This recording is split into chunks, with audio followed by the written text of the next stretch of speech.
अस्सलाम वालेकुम तो जनाब अज तारीख है 21/1/2024 पंजाब की सारा तो बेस्ट वड्डी मंडी मटर मंडी डेरा मल्ला सिंह तो जनाब तुहानूं विखाने मटरां की बोली किवें हुंदी लाइफ बोली या की सिस्टम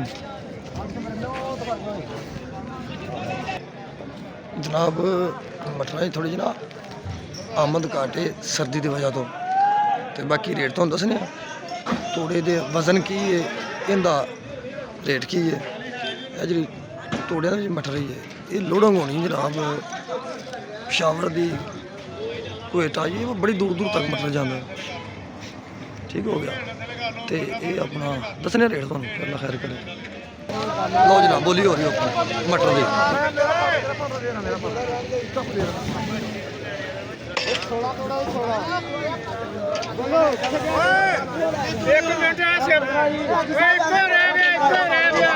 होगी बोली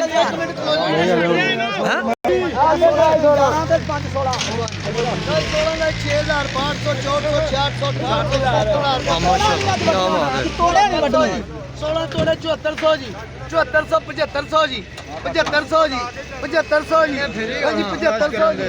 7500 7600 जी 7700 जी 7700 जी 7700 जी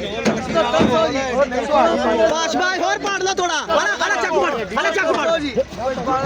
7700 78 वाला चाकू 7700 जी 7700 इधर आके पाड़ 7700 जी 7700 जी 7700 जी 7800 जी 7800 तोड़ा बेच